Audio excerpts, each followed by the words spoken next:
This note changed everything. Just a torn piece of paper waiting on the kitchen table beside cold leftovers and a flickering Christmas tree. I thought I was coming home to family. Instead, I came home to silence and betrayal written in black ink. We used your $8,500 for the family cruise. Take care of Grandma. No sorry, no shame, just orders. Grandma looked up from her plate, her voice trembling but calm. We'll fix this. I didn't cry. I didn't yell. I just flattened the note with my hand and whispered to myself, they have no idea what's already coming. People think betrayal comes with shouting doors, slamming plates, breaking someone, storming off into the night. Mine came wrapped in silence under the soft buzz of Christmas lights. Grandma kept eating slow and careful, the metal fork scraping the plate like a metronome for everything I was trying not to feel.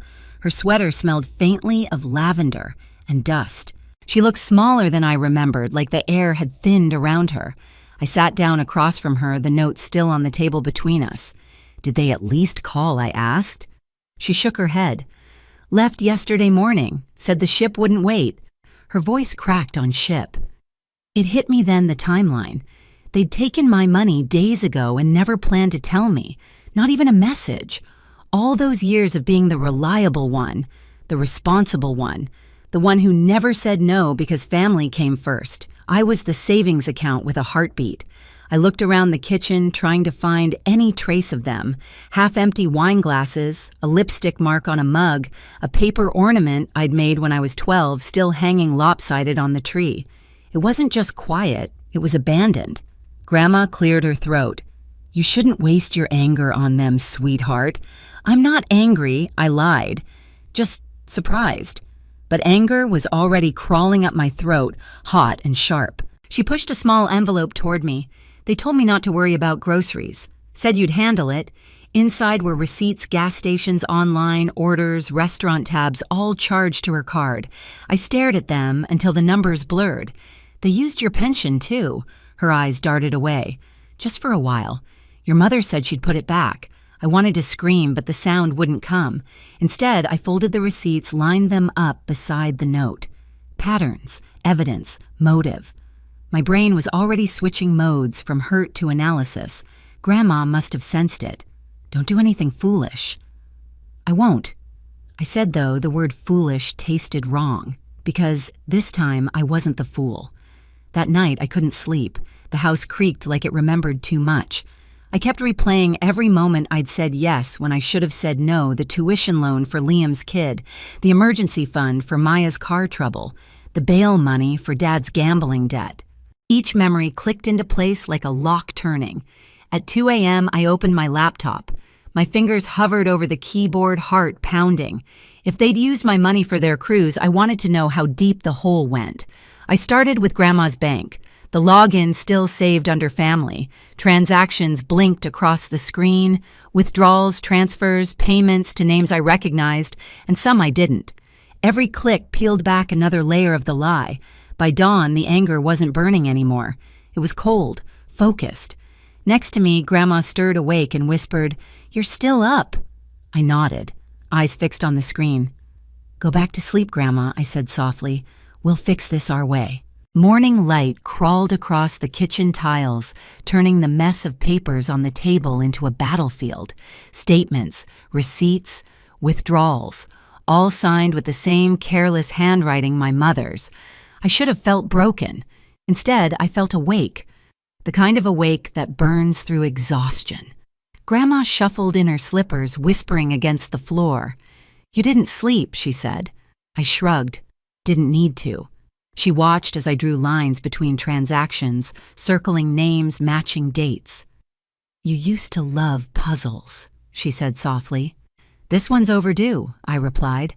Every few minutes, I'd find something new, a Venmo transfer to Maya labeled utilities that matched a Sephora order, a cash withdrawal on the same day Dad lost at poker night, a payment to a cruise line weeks before Christmas. The math was sickeningly neat. Grandma sat beside me. "They think you'll forgive them. You always do." I looked up. "Do you?" She hesitated. "I used to. Not anymore." For a moment, we just sat there, two women from different generations bound by the same disappointment. When I opened the family group chat, I already knew what I'd find: silence. The last message was from Mom.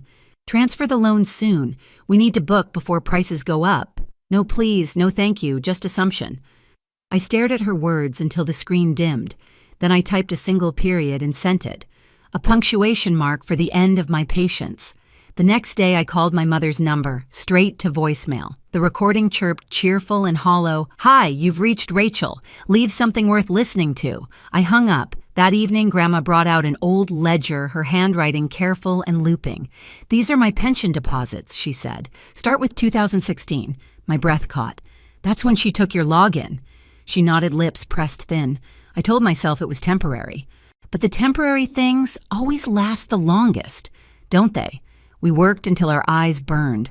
When I finally leaned back, the numbers told a story clearer than words ever could. 10 years of small thefts dressed up as love. I felt something shift inside me, a quiet click like a lock sliding open.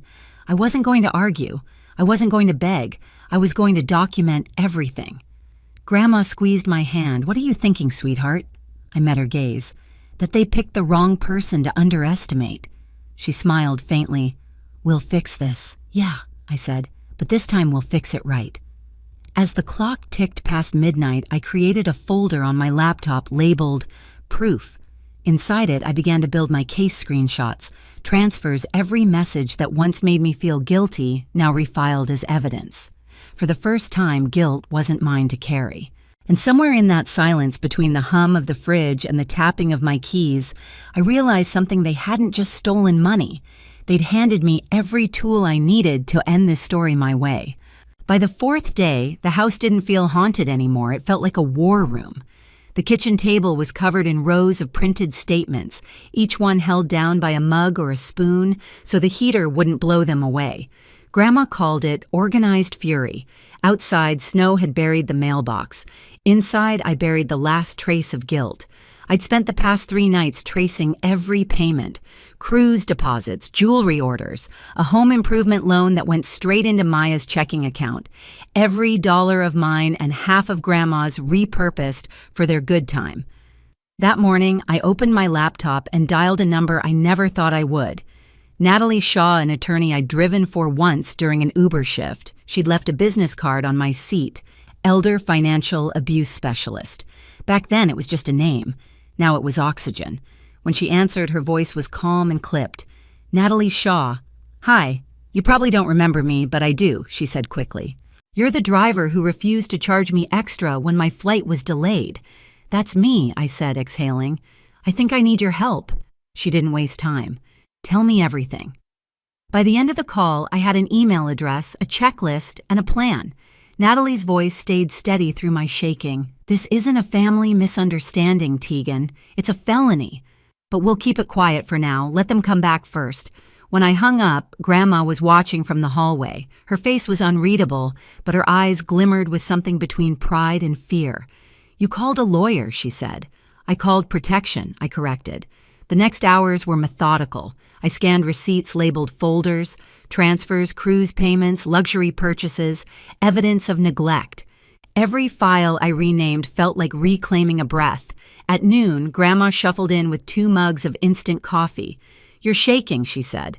"I'm fine." "No," she said, sliding a mug toward me. "You're focused. There's a difference." Her calm steadied me. I took a sip, then pulled out my phone. Maya had posted again her Liam mom and dad lounging on the cruise deck, champagne glasses raised. The caption read, "Finally some peace, away from all the negativity. Family only." "Negativity?" I repeated out loud. "That's what they call me now." Grandma peered at the screen, jaw tightening. "They'll choke on that piece soon enough."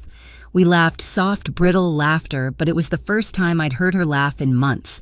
That night, I backed up everything to an external drive and hid it inside the pocket of Grandma's old winter coat. If the house burned down, I'd still have proof. Natalie emailed me a simple phrase: "Control the narrative before they do." It became my mantra. I cleaned the house, not for them, but for me. took down the blinking lights, tossed the wilted poinsettias, packed away the ornaments. Each act of cleaning felt like erasing their fingerprints from my life. The night before their return, Grandma sat in her recliner, the TV playing some Hallmark rerun. "Do you think they'll even feel bad?" I asked. She didn't look away from the screen. "Guilt's a luxury, sweetheart. They spent theirs a long time ago." Outside, snow fell thicker, quiet, and merciless.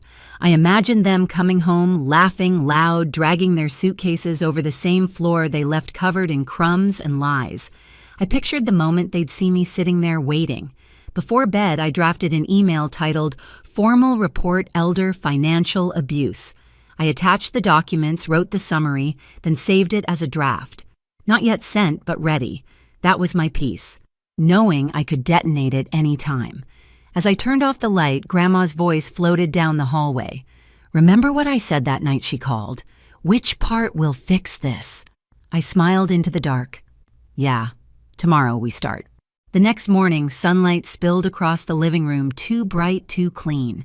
I made breakfast, brewed coffee, set the table, everything exactly as it should have been on Christmas Day.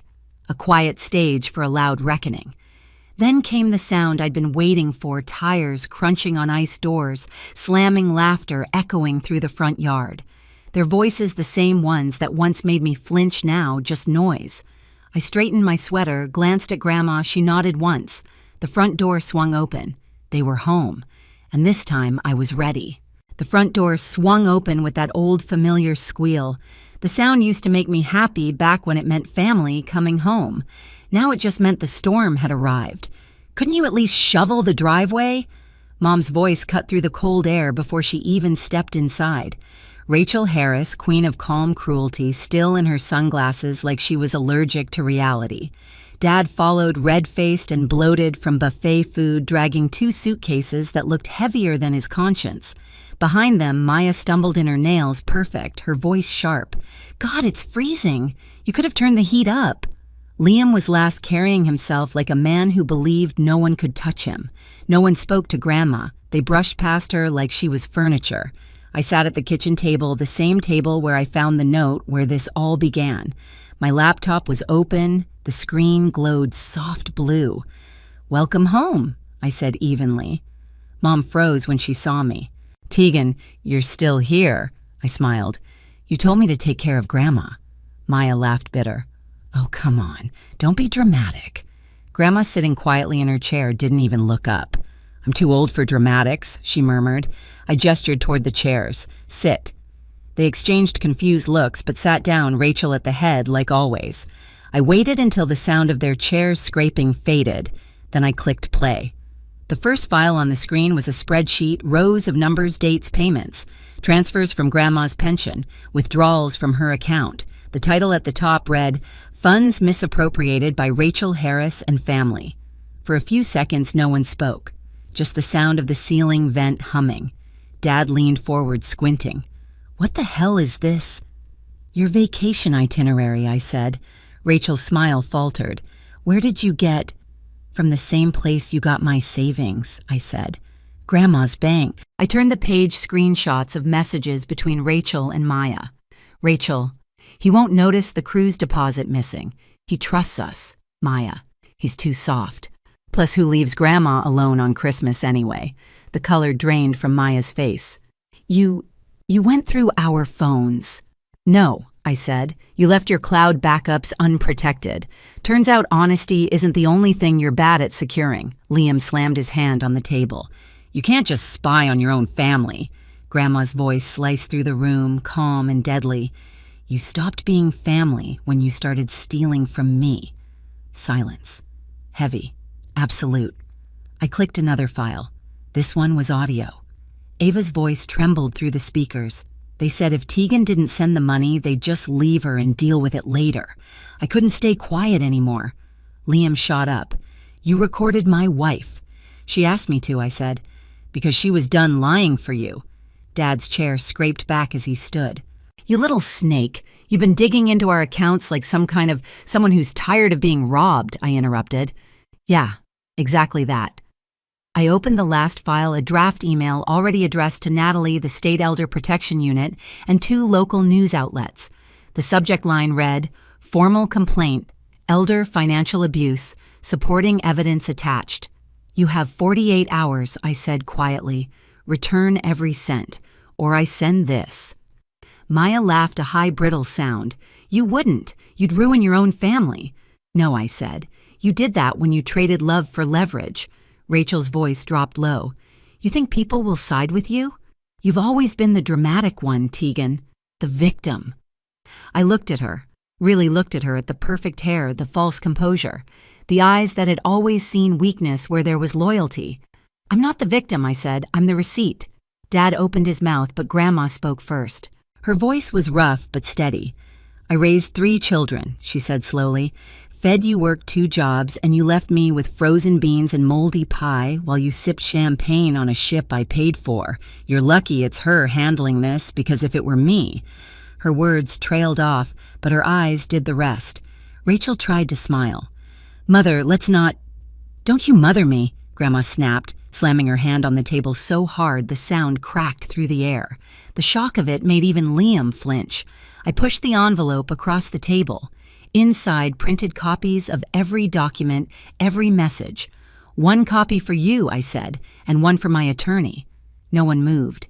Then Grandma stood up. Her legs shook, but her voice didn't. "Get out," she said. "You can come back when you've made things right." Rachel blinked, stunned. "Mom? You can't mean that." "I mean it," Grandma said. "And don't come crying when your names hit the papers. Maybe then you'll understand what family really costs." They hesitated. Liam cursed under his breath. Maya began to cry, but no one apologized. When the door finally shut behind them, the silence that filled the house wasn't empty anymore, it was earned. 4 days later, they called, then texted, then begged. "We didn't mean it like that. We'll pay you back. Please don't do this." I didn't respond. I just forwarded everything to Natalie. That evening, the lawyer called. "They made payments," she said. "Full restitution plus penalties." I thanked her and hung up. Grandma was in her chair knitting quietly. "Was it worth it?" she asked. I looked at the folder still open on my laptop, my life neatly categorized. "It was overdue," I said. She smiled faintly. "They thought you were the soft one." I smiled back. They were right until they mistook soft for weak. Outside, snow began to fall again, covering the driveway they'd refused to shovel. And for the first time, it didn't look cold. It looked clean. It took less than a week for everything to unravel publicly. Rachel tried to spin the story online, called it a family misunderstanding, but screenshots spread faster than apologies. Maya's employer saw the headlines and quietly removed her from the team page. Liam's paycheck got garnished by court order, and his wife Ava finally moved out. But I didn't celebrate. I was too tired to. Justice doesn't feel like fireworks. It feels like the air after a storm, clean but heavy. When the settlement came through, I transferred every cent of Grandma's money into a joint account she controlled. Then I used my part $3,000 for my long-delayed dental surgery. Another $2,000 went toward a motorized lift chair and a part-time nurse for Grandma. The rest stayed untouched, labeled future. We moved into a small apartment downtown, 2 bedrooms, sunlight spilling through thin curtains, the kind of quiet that doesn't ache. Every morning she'd hum while watering her plants. Every night we'd eat dinner at the same old table, no yelling, no guilt. One evening she looked at me and said, "You fixed it." I shook my head. No, we did. And for the first time, the word we didn't feel heavy, it felt like home. Weeks later, I ran into a woman at the grocery store. She looked at me for a long moment before asking, "You're the one who stood up for your grandmother, right?" I nodded, unsure what to say. She smiled softly. "My mother went through the same thing. I wish someone had fought for her the way you did." Then she walked away, leaving me standing there between the soup cans and the fluorescent hum, realizing something simple. This story was never just ours. Back home, Grandma was watching the snow outside our window. "Peace looks good on you," she said, and maybe she was right. The quiet wasn't empty anymore, it was earned. I turned to the camera, steady and calm. If you've ever had to protect someone you love from your own family, you're not alone. Share your story. And subscribe, because the truth deserves witnesses.